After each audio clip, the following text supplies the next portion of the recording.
여러분 시청자 여러분 안녕하십니까. 차 한잔의 도론 노담 시간입니다. 자, 앞에 멋진 빌딩들이 줄을 서 있습니다.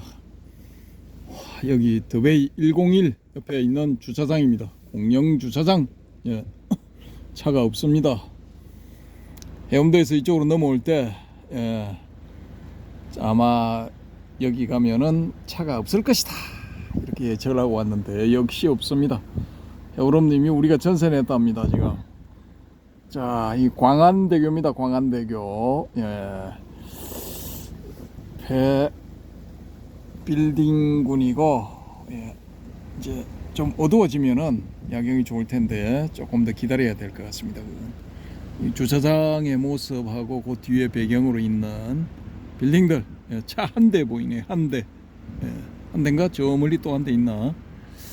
아무튼 그렇습니다. 오늘 더베이 101도 사람들이 별로 없는 것 같습니다.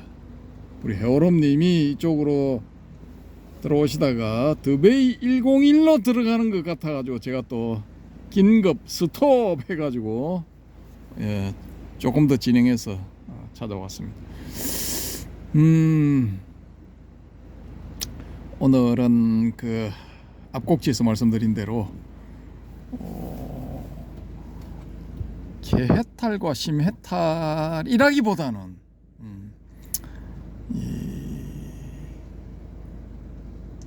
개해탈과 체험해탈이라고 해야 됩니까?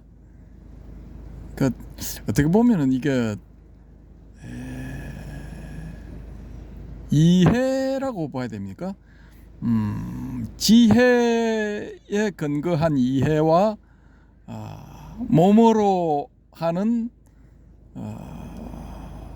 깨달음 뭐 그런 겁니까? 어떻게 보면은 또 이해와 실체험 뭐 이렇게 제목을 잡을 수도 있겠네요. 제목이 좀 애매한데 해오롬님 나중에 한번 보시고 개해탈과 심해탈 하시든지 뭐 이렇게 적당하게 제목을 잡아주시기 바랍니다. 일단 제가 이 스님은 본명을 말씀드려도 될 것 같아요. 그냥 저것도 올라와 있고 이미 그 영상들이 올라와 있고 또 나무 위키에 소개가 되어 있습니다. 이분에 대해 가지고 독립적으로 소개가 되어 있습니다. 그래서 그 나무 위키에 나와 있는 이분의 의견 이분은 이제 확고하게 자신의 견해를 이렇게 세우셨더라고요. 그래서 말씀을 드리겠습니다. 이분은 이제 해해탈, 굳이 나누자면은 해해탈 쪽인데요. 여러분께서 한번 들어보시고 판단을 해주시기 바랍니다. 불 좀 켜주시고 켜면은 좀 도움이 될 것 같습니다. 본명은 종자 곡자입니다. 종곡스님인데 이 문서는 최근 수정 시각이 2025년 6월 22일 10시 49초 이렇게 되어 있습니다. 10시 49초.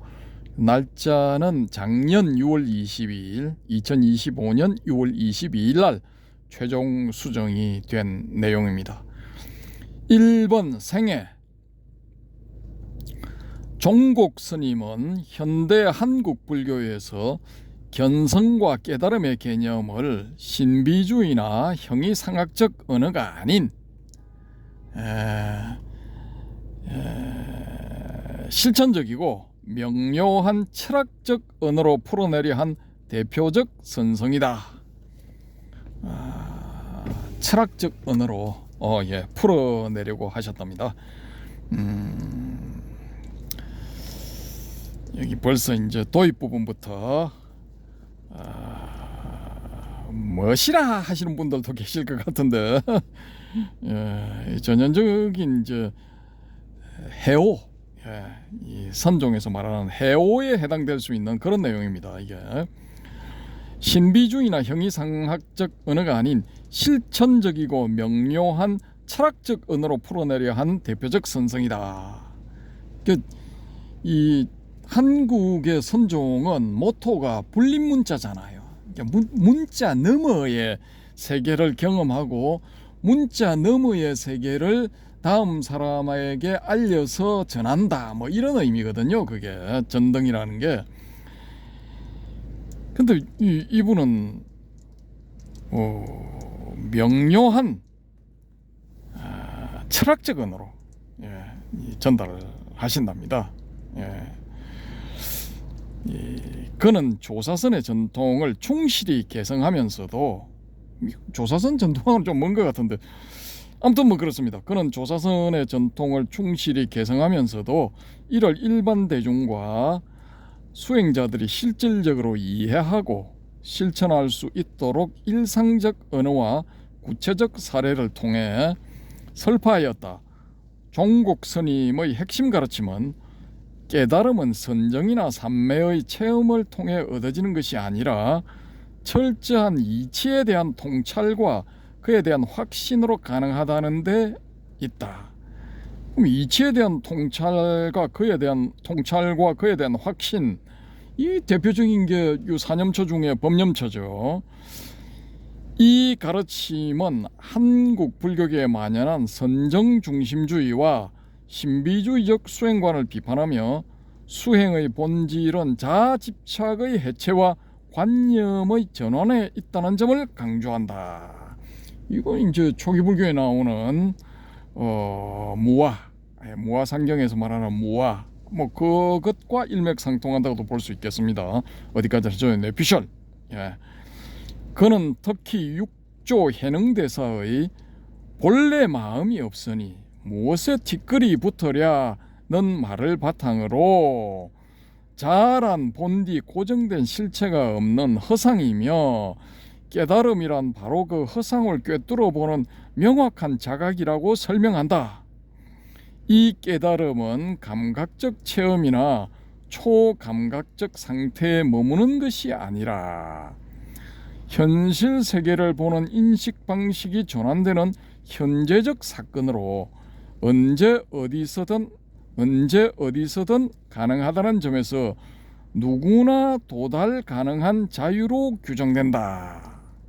이건 누구나 도달 가능한 자유, 이분 말씀이 맞을 것 같으면은 지금 좀 도달한 분들 좀 많이 계셔야 되는데 뭐 현실은 그렇지는 않죠, 그죠?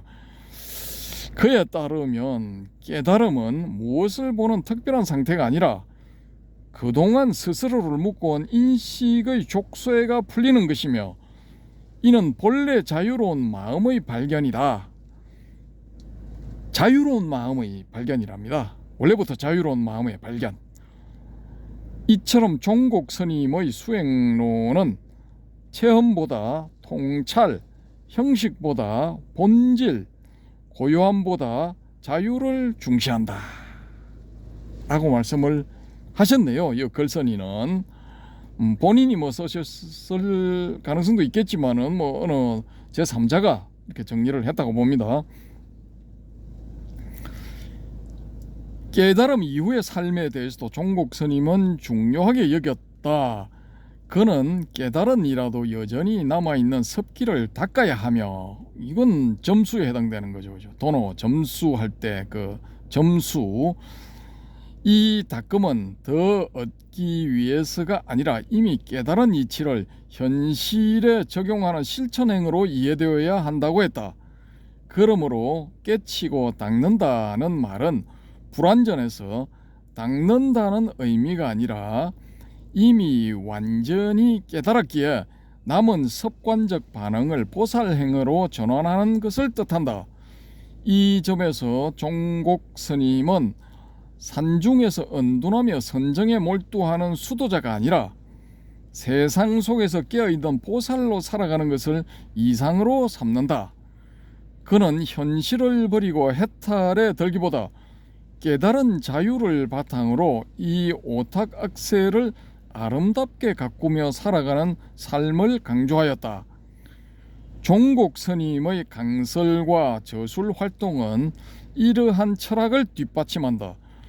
그는 젊은 시절부터 선방에서 전통 선불교의 수행법과 교학을 깊이 익혔으며 이후 견성이란 구체적으로 어떤 상태인가와 같은 저술을 통해 자신의 통찰을 정리하고 대중에게 전달하는 데 힘썼다.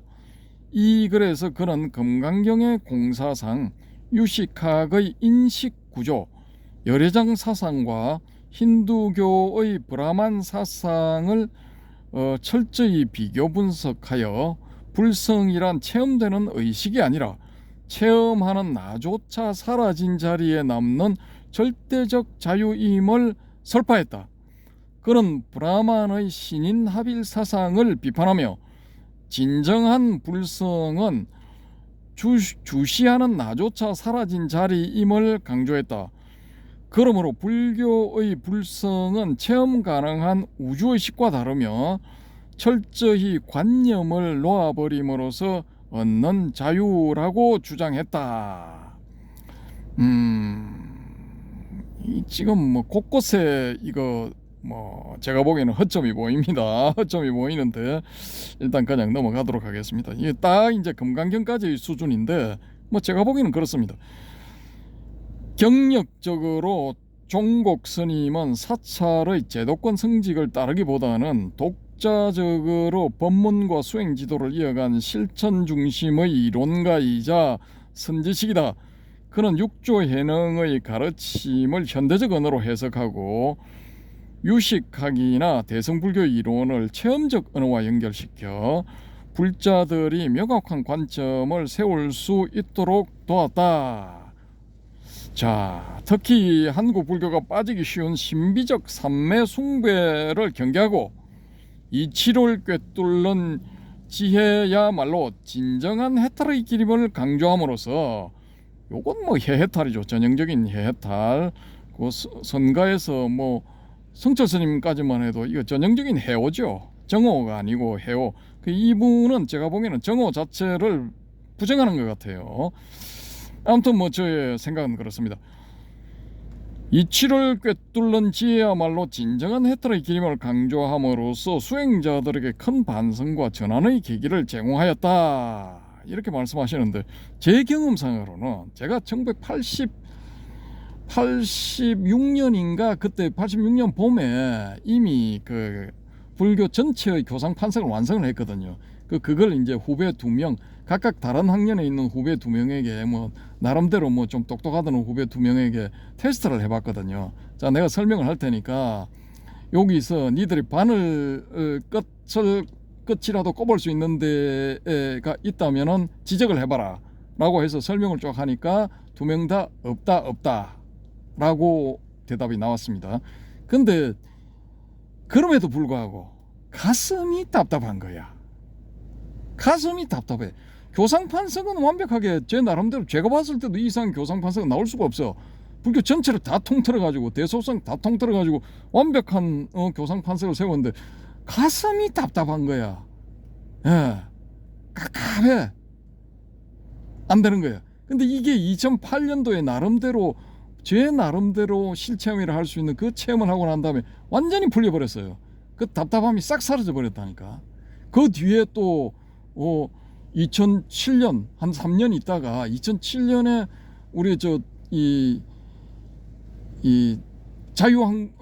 자한님이 이 체험하신 것 같은 비슷한 체험을 한 1초 내지 2초 그 체험을 딱 했기 때문에 그나마 했기 때문에 제가 자한님이 경험하신 게 어떤 체험이다라는 거를 어떤 종류의 체험이다라는 거를 감을 잡을 수가 있었거든요.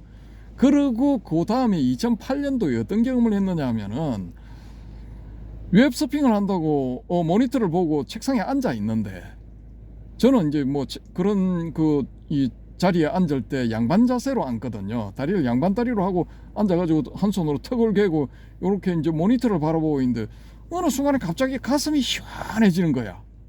가슴뼈 그 부분이 시원해지면서 위에서 뭔가 아래로 쫙 쓸려 내려가는 느낌이 딱 났거든요. 그때 제가 뭘 알아차렸냐 하면 마음이란 게 녹고 있구나. 이게 사라져 버리고 있구나. 그래서 제가 지금 제 제3 제사 강조하는 게 뭐냐면 그게 다 이게 의식의 그림자요. 이 정서의 장난이라는 겁니다. 뭐 이렇게 이제 저 나름대로 저의 뇌피셜로 주장을 하고 있는 겁니다. 그 실체험에서 이제 3번에 걸친 뭐 짧고 긴 혹은 뭐 강력하고 혹은 약한 뭐 그런 체험에서 나온 거거든요. 근데 이 종곡 스님의 말씀에 올 것 같으면은 그런 체험은 다 신비주의 속에서 일어난 착각이다라는 거죠. 근데 여기 말씀을 보면은 이 7월 꿰뚫는 지혜 요거 제가 저 86년도 책에 세울 때 다 이거 다 했거든요. 이미 그때 다 끝냈습니다. 다 끝냈어. 예. 말로 언어로 할 수 있는 거는 이미 그때 완성이 다 됐거든요. 근데 가슴이 답답한 거야. 이게 해결이 안 돼. 근데 실체험이란 걸 하고 나니까 그게 해결이 되더란 말입니다. 그러면 이게 뭐야? 예. 웃기는 거죠, 좀. 여기에 대해서 또 제가 또 이렇게 자한님, 바람님, DDL님, 또 이 강력하게 또 지도를 해주시기 바랍니다. 진짜 저는 그렇습니다. 제 입장에서는 어디까지나. 그래서 저는 이 지금 중간쯤 읽고 있는데 이 종곡 스님의 이 견해에 다 찬성할 수는 없습니다. 물론 이제 이 지혜로서 통찰력으로 뚫어내는 특수한 케이스들이 있다는 건 인정합니다.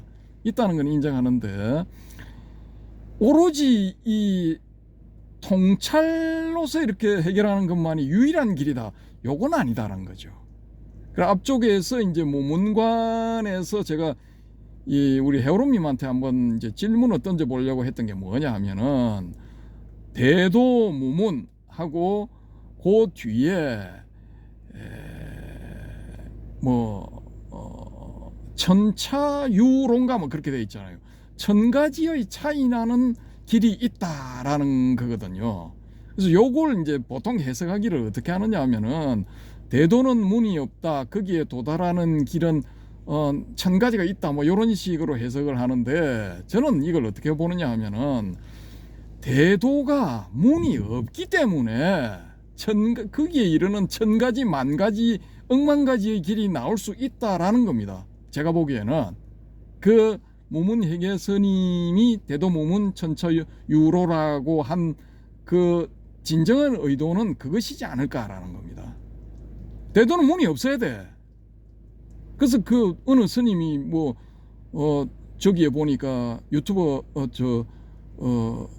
유튜버의 그 쇼츠 영상에 보니까 설명을 어떤 식으로 하느냐 하면은 이 대도무문을 자기 스스로가 문이 되어야만이 이게 문이 없다는 걸 알 수 있다 뭐 이런 식으로 설명을 하는데 그냥 머리로 굴려가지고 맞춘 거다 뭐 저는 이렇게 보거든요. 대도는 문이 없어야 돼. 거기 도달하는 데는. 그러니까 이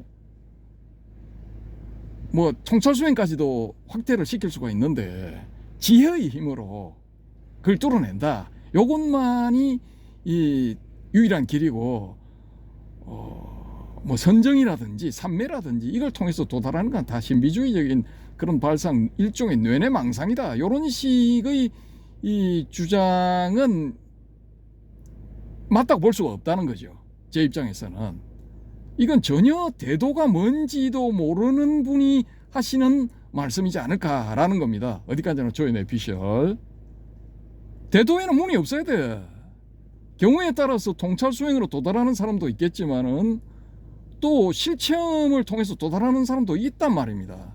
내가 실체험이 안 된다 해가지고 실체험을 하는 그런 정오의 길은 그거 다 말장난이고 엉터리야. 그런 건 일어날 수가 없어. 다 신비주의적인 발상이야. 요런 건 아니지 않을까. 뭐 더 이상 강력하게 제가 말씀은 안 하겠습니다. 안 하겠는데 무슨 뜻인지는 다 이렇게 아실 거라고 봅니다. 아무튼 뭐 저의 뇌피셜은 그렇습니다. 중곡 스님은 또 본문 읽겠습니다. 중곡 스님은 깨달음이란 지금 여기에서의 관념 해체이며 그 순간 발생하는 확신과 자유라고 단언하며 이 관념의 해체에 여기 이분은 포커스를 맞추시는데 이 금강경에서 나오는 싼냐잖아요. 단적으로 말해가지고. 그러니까 딱 금강경 수준까지라는 거죠. 그 뭐 싼냐만 있습니까? 니미타도 있고 락사나도 있는데, 예? 그럼 폭도 그러면은 금강경에서 니미타, 락사나, 싼냐 세 가지가 있는데 락사나, 니미타는 도외시 해놓고 싼냐에 포커스를 맞춘 거잖아요. 더 좁아진 거지 이건. 수행을 하면 할수록 넓어져야 되는데 좁아지는 거죠 이건. 그러니까 이게 또 안 맞는 거야. 금강경 자체만 놓고도 봤어도 이건 조금 어폐가 있다라는 겁니다. 아무튼 뭐 저의 내피셜 그렇습니다. 자, 지금 여기에서 관념의 해체이며 그 순간 발생하는 확신과 자유라고 단언하며 그 자유 속에서 살아가는 삶이야말로 진정한 보살의 길임을 일관되게 설파하였다. 아, 좋습니다. 예, 자, 다음 넘어갑니다. 결국 종곡선이면 불교의 본질은 지혜와 실천으로 귀결시키며 불성을 향한 길을 누구나 걸을 수 있는 열린 길로 제시하였다. 여기서는 또 불성을 향한 길을 누구나 걸을 수 있는 열린 길로 제시하였다. 뭐 앞부분 어디에서는 이게 불성 다 환이야 뭐 이런 식으로 또 설명을 해놨죠. 그죠? 이분 어느 분이 이거 글을 작성해서 올리셨는지 좀 이게 서로 충돌하는 모순이 또 여기서 나오고 있습니다. 그는 깨달음 이후에도 자아를 놓아버리는 훈습의 과정이 필요하며 이는 명상이나 몰입보다 일상생활 속에서의 실천으로 완성된다고 보았다. 그에게 있어 불국토란 먼 미래 이상이 아니며 나라는 자아관념이 사라졌을 때 그 자리에서 드러나는 현실의 자유이다. 선임은 이를 깨치고 닦는 보살의 삶이라 불렀으며 그것이 곧 이 세상을 아름답게 가꾸는 실천이자 불교의 궁극적 지향이라고 보았다. 이 점에서 종곡 스님의 가르침은 단지 이론적 불교가 아닌 살아 움직이는 생생한 수행 철학으로 자리매김한다. 별로 생생하진 않네요. 제가 봤을 때는. 그러니까 저의 내피셜입니다. 이게 생생하려면 뭐가 돼야 되느냐 하면은 실체험이 있어야죠. 예, 저는 그렇게 봅니다. 이 세상을 아름답게 가꾸는 실천이자 불교의 궁극적 지향이라고 보았다. 나라는 자아관념이 사라졌을 때라는데 이게 이제 자아라는 관념이 사라진다는 게 실체험이 있어야 돼요. 실질적으로 자아관념이 사라지는 실체험이 있다니까. 그걸 해야 이게 되는 거지. 그렇지 않고 이런 식으로 주장을 하면은 이게 관념 속에서의 해결이야. 관념 속에서의 해결. 저의 내피셜입니다. 자, 2번 견성이란 구체적으로 어떤 상태인가? 그는 즉 종곡 스님은 이 글에서 깨달음과 견성에 대한 불교적 이해를 구체적으로 설명하면서 특히 선정수행의 절대적 필요성을 비판하고 지혜에 기반한 직관적 통찰의 중요성을 강조한다. 이거에서 되는 사람도 있다는 건 제가 인정합니다. 근데 자기가 이렇다 해가지고 다른 사람들한테까지도 이걸 강요를 하면 안 돼요. 강요를 하면 안 되고 나는 이런 경험을 이런 방법으로서 나는 종국의 상태에 도달했다. 이 성불을 했다. 쉽게 말해서 견성하고 성불을 했다. 예, 요렇게 이제 제시를 하는 거지. 요런 방법도 있다라고 해야 되는 거지. 요 방법 외에 다른 방법, 특히 이제 대립되는 방법 중에 한 가지인 선정 수행의 절대적 필요성을 비판하고 선정 수행 필요 없다는 거지.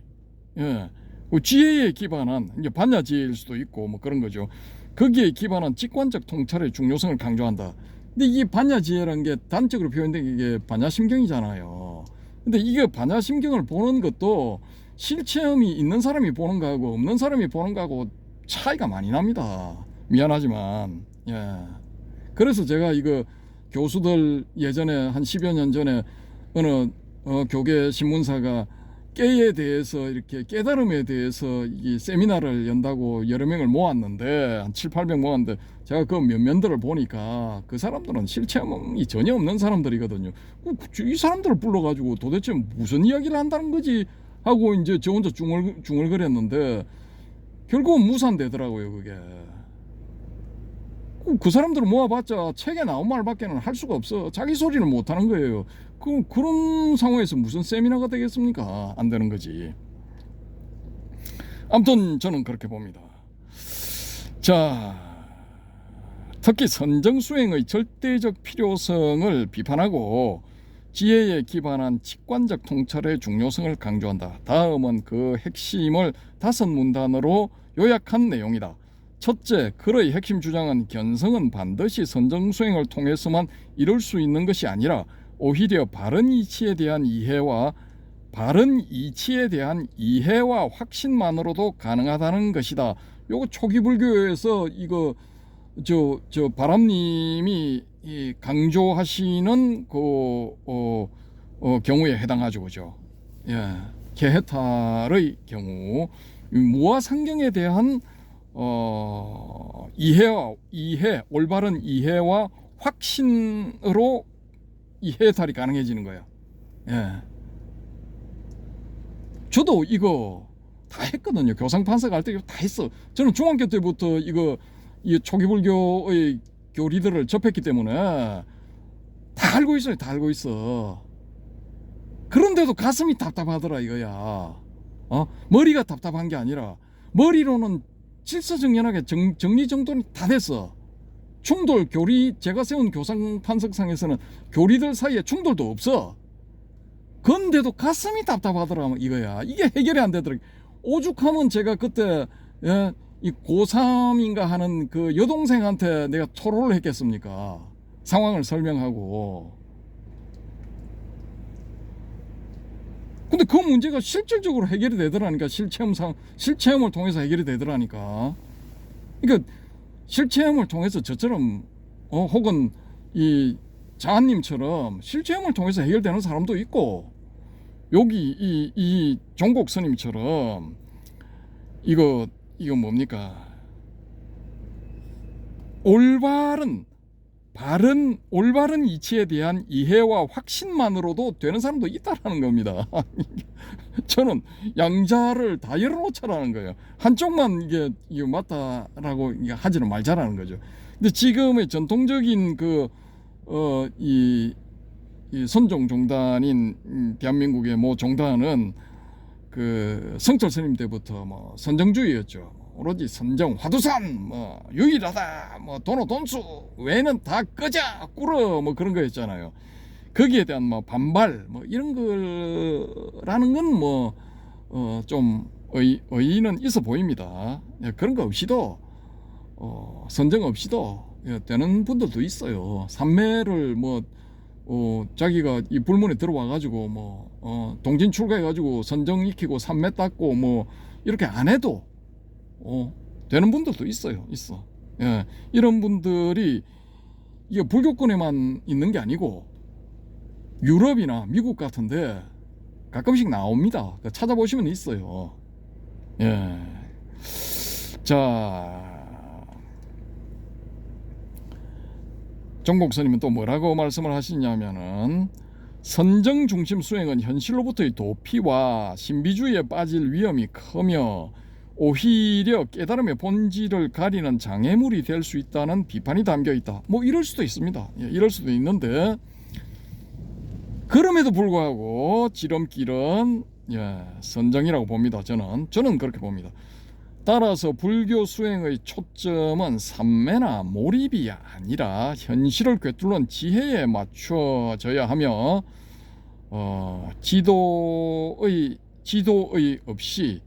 지도의가 뭐지? 맹목적으로 수행에 몰두하는 것은 어두운 길을 걷는 것과 같다고 한다. 지도자가 되어야 되겠죠, 그죠? 지도자 없이 맹목적으로 수행에 몰두하는 것은 어두운 길을 걷는 것과 같다고 한다. 근데 이거 우리 선방에 참선할 때 이거 다 그 지도 스님들이 있잖아요. 조실 스님도 있고 방장 스님도 있고, 또 그 대중들이 모여가지고 참선할 때는 보시면은 그 중간에 죽비 길다란 거, 큰 죽비 들고, 소위 말하는 장군 죽비라는 거 들고 왔다 갔다 하시는 분, 그 윤화 스님인가 이 지도 감독 하시는 스님이 있잖아요. 그러니까 혼자 하는 게 아니라니까. 이 선방 수행하면 다 이렇게 아실 수 있는 건데 좀 그렇다 이거. 둘째, 본성에 대한 설명은 본성 즉 불성에 대한 설명은 자기가 없다는 자각에서 출발한다. 황당하다 이거 진짜 좀. 우리는 컵이나 색깔처럼 외부 세계를 인식한다고 믿지만 실상은 과거의 기억과 관념이 투영된 허상을 보는 것에 지나지 않는다.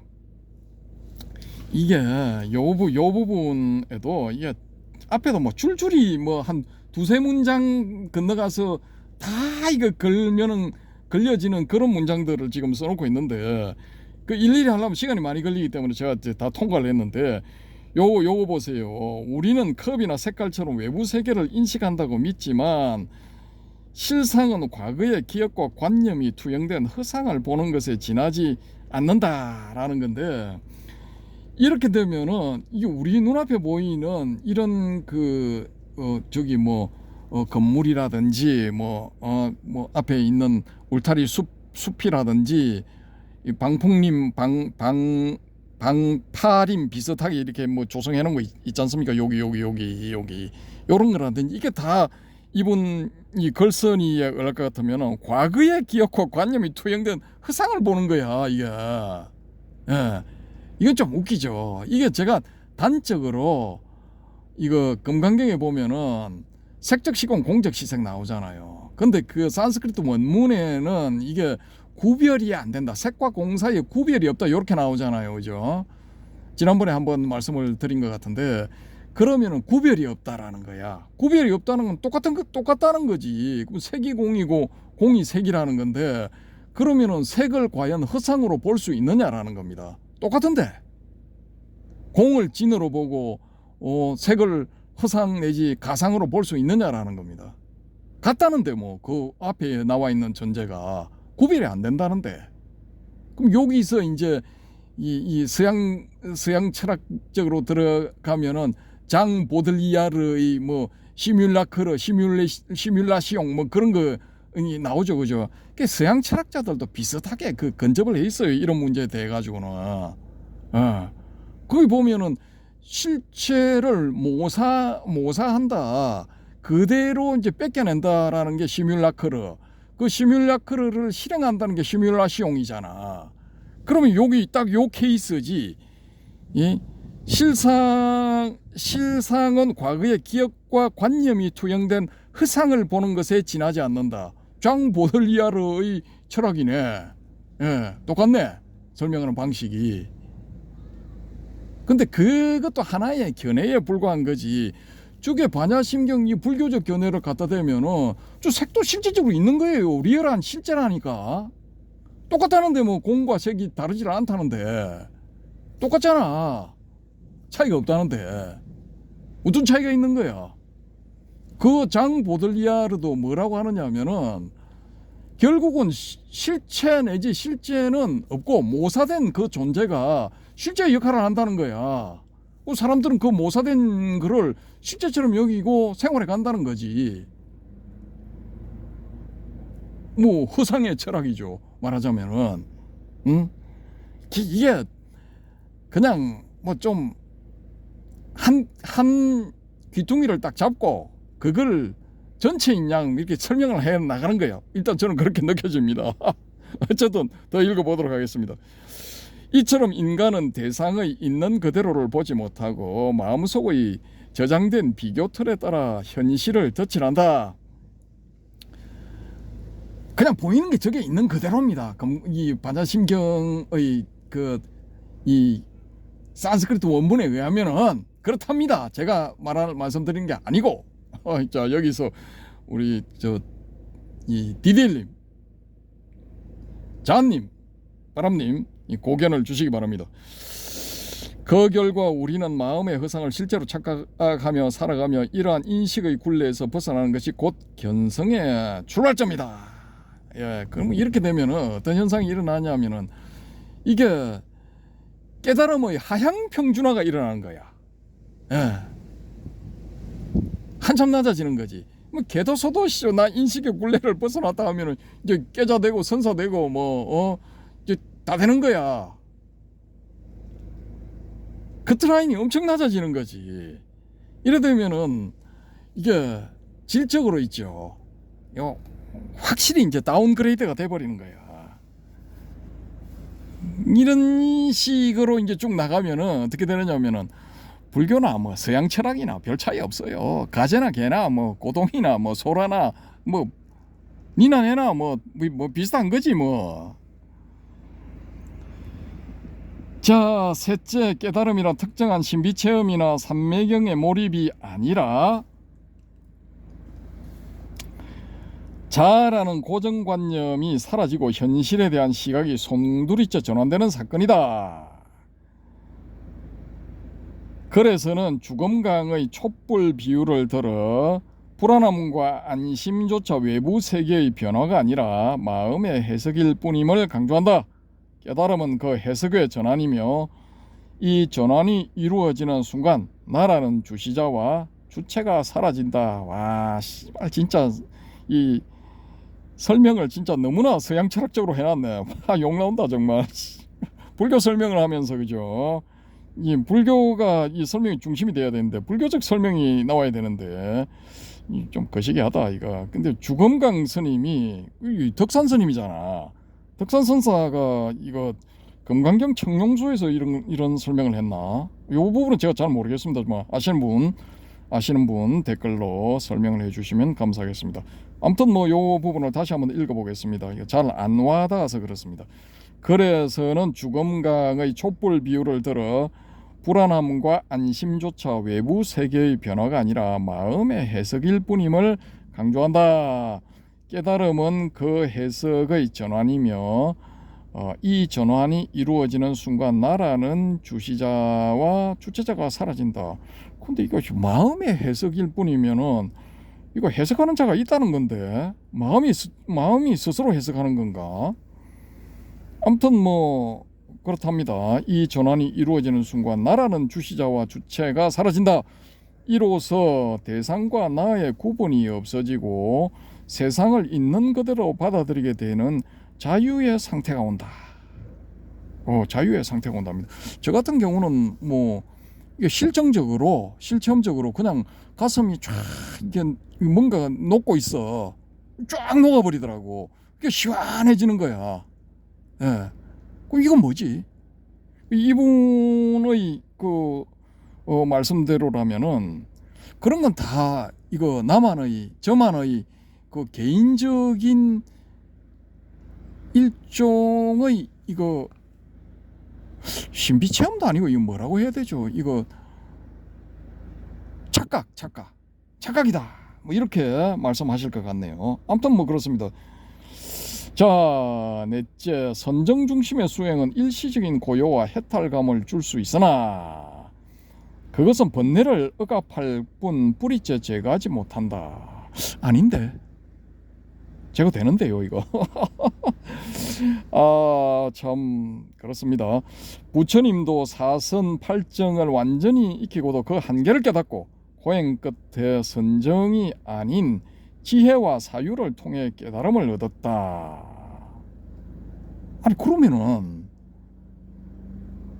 이 부분이 명확하게 이거 초기 불교에 나와야 되는데 이런 그건 제가 못 봤는데 이 바람님 혹시 이런 부분에 대한 초기 불교의 경이 있는가 모르겠습니다. 부처님도 사선팔정을 완전히 익히고도 그 한계를 깨닫고 고행을 한 끝에 선정이 아닌 지혜와 사유를 통해 깨달음을 얻었다. 뭐 이겁니까? 이렇게 설명되어 있는 경전이 있습니까?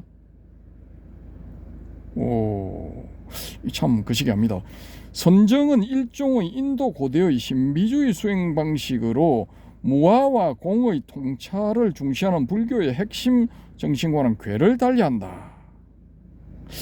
무아와 공의 통찰을 중시하는 불교의 핵심 정신은 맞긴 맞는데 요건 이거 어디까지나 현교 부분의 경전상의 그 핵심 정신이지. 예. 그러니까 이분은 종국 스님은 이분은 어떻게 보면 이거 현재 실행되고 있는 현존하는 이거 선종의 종단, 대한민국의 선종 종단인 땡땡종 자체를 이거 부정하시는 것 같아요. 이거 좀 그런 느낌이 좀 듭니다. 부처님은 모든 관념, 심지어 순수의식조차도 마음의 작용으로 보고 그것마저 놓아야 진정한 해탈이 온다고 보았다. 이게 글쎄요. 저는 이 부분에 대해서 조금 다른 해석을 하고 싶은데, 이게 마음은 이게 의식의 그림자. 그러면은 순수의식 상태에 가게 되면은 요 마음의 작용 요런 게 이제 사라져야 되거든요. 안 나타나야 돼. 마음이란 게 없어야 돼. 예. 근데 또 마음이 생기거든. 왜냐? 순수의식 상태에 계속 있을 수는 없는 겁니다. 이 사람이 몸을 가지고 있게 되면은 뇌라는 게 있기 때문에 이걸 순수의식 상태에 계속 있을 수는 없어. 마음이 좀 계속 일어나야 돼. 그래야 생활을 하게 됩니다. 사람 같은 생활을 하게 되는 거야. 마음이 그냥 안 일어나고 영원히 순수의식 상태에 있게 되면은 산송장이지 이거. 예. 아무튼 뭐 저는 그렇습니다. 다섯째, 결국 이 글은 견성과 깨달음의 본질을 체험의 고정된 상태로 오해하지 말고, 견성과 깨달음의 본질을 체험의 고정된 상태로 오해하지 말고, 아니 이거 체험의 고정된 상태가 본질이 맞는데요. 예, 결국은 이제 몸에서 벗어나게 되면은 이거 깨달음의 본질은 이 뭡니까, 체험의 그 종착점 상태가 이거 고정된 게 이게 맞는데, 이거 참 거시기합니다 이거. 아무튼간에 다섯째, 결국 이 글은 견성과 깨달음의 본질을 체험의 고정된 상태로 오해하지 말고 자아의 고정관념이 해체되어, 이거 제가 제 경험상으로는요, 자아의 고정관념 해체 이거 할 필요가 없어. 그냥 자아를 만들었다가 자아가 사라졌다가 뭐 그렇게 하는 겁니다. 여기서 해체되어야 될 이거 자아라는 고정관념은 이건 소위 말하는 진아의 그림자일 뿐이기 때문에, 이건 진아 상태에 도달했다든지 뭐 순수의식, 절대의식을 경험한 사람들은 이거 자아를 만들어도 좋고 안 만들어도 되는 겁니다. 이거 필요하면은 가를 만들어서 만들기도 하고, 또 필요가 없어지면은 없애버리기도 하는 겁니다. 제 의견은 그렇습니다. 저의 경험상 저 의견은. 자, 이거 뭐 좀 주제넘어 말씀을 드렸는지 대선사님께 뭐 그런 말씀을 드렸는지는 모르겠지만은, 아무튼 뭐 다섯째, 마지막 이 부분을 다시 한번 읽어보겠습니다. 다섯째, 결국 이 글은 견성과 깨달음의 본질을 체험에 고정된 상태로 오해하지 말고 자아의 고정관념이 해체되어 자유에 이르는 관점의 전환으로 이해할 것을 권한다. 관점의 전환. 요건 좀 서양의 철학자들 수준만 되어도, 실존주의 철학자 뭐 이런 사람들, 그 다음에 현상학이라고 합니까? 현상론이라고 합니까?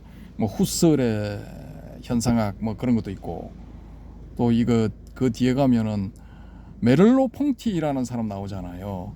그 사람이 이름이 전체가 메를로 퐁티가 아니고, 메를로 퐁티는 성이거든요. 성이고 그 앞에 또 뭐 모리스 장자크 메를로 퐁티인가 아마 풀네임이 그럴 겁니다.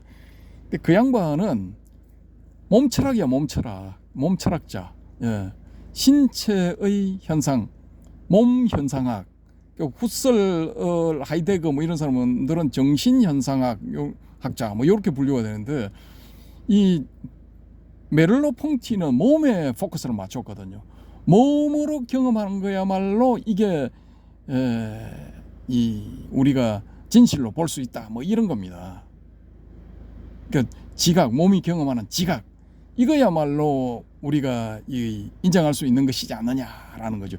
머릿속에서 일어나는 건 다 망상일 수도 있다라는 거죠. 아무튼 그런 사람도 있다라는 겁니다. 뭐 그런 사람들 입장에서 봤을 때는 이거 뭐 좀 그렇죠. 그 사람들도 이제 메를로 퐁티 선사 뭐 이렇게 될 수 있는 거죠. 후설 선사, 뭐 하이데거 선사, 뭐 샤르트르 선사, 뭐 다 선사야. 뭐 실존주의자들 다 선사야, 뭐. 아무튼 자아의 고정관념이 해체되어 자유에 이르는 관점의 전환으로 이해할 것을 권한다. 깨달음 이후에도 일상적 삶은 계속되며 분노나 슬픔도 일어난다. 이거 맞습니다. 예.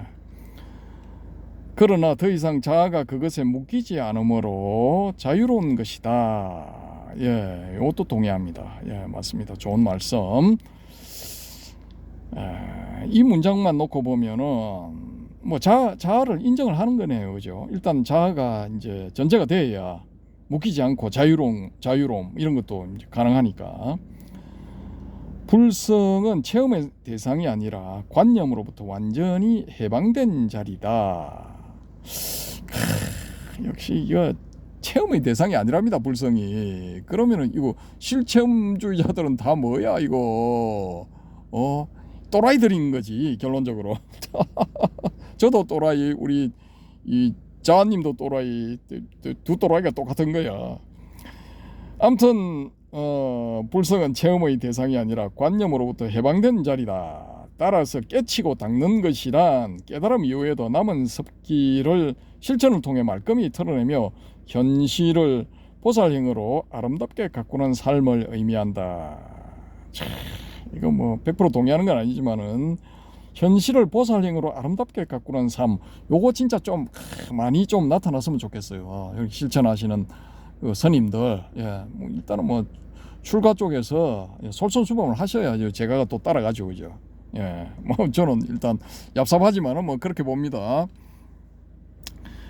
아무튼 이거 한 3년 전 이 글이 올라온 게 2025년 6월 22일 날 마지막 수정이 되었는데, 제가 그 영상을 찾아보니까 그 영상은 이제 종국 스님이 법문하시는 영상은 한 3년 전에 올라온 걸로 보이더라고요. 아무튼 뭐 이런 흐름도 있다라는 거를 제가 한번 말씀드려봤습니다. 그러니까 선종에 나타난 해해탈의 흐름, 뭐 제목을 이렇게 잡아야 되나? 선종에 나타난 해해탈의 흐름 하고 물음표를 찍어야 되나? 해오름님 참고하세요. 아무튼 뭐 그렇습니다. 뭐 내용은 뭐 제목을 뭘로 달든지 내용은 뭐 좀 이렇게 살펴봐야 될 그런 내용입니다. 실체험을 종국 스님은 상당히 부인하시는 것 같아요. 그러면 뭐 선방에 열심히 뭐 다니신 것 같은데, 실체험이 뭐 없다라는 그런 결론에 도달해야 됩니까? 그 우리 그렇게 추론을 해볼 수가 있는 거죠. 앞 시간에 그 모문관 뭐 100일짜리 3년짜리 뭐 이렇게 수행하시는 스님들이 나왔는데 소득이 없어. 그러면 이 종국 스님 말씀이 맞을 수도 있어. 그렇게 해가지고 되는 게 아니라 인식의 전환이 필요한 거야. 자아관념의 해체를 통한 인식의 전환, 그리고 보살행, 이게 필요한 건지도 모릅니다. 현재 우리 대한민국 불교에서 그게 절실하게 필요한 것인지도 모르겠습니다. 뭐 저는 뭐 어디까지나 나름대로 뭐 실천을 해봤기 때문에 이것도 하나의 견해다라고 보고 실천을 해야 된다 하고 나면은 경전도 다 이거 글자 넘어가 보이고, 이 전혀 다른 어떤 그 뭔가가 보인다라는 이런 말씀을 드리면서 이만 마치도록 하겠습니다. 감사합니다.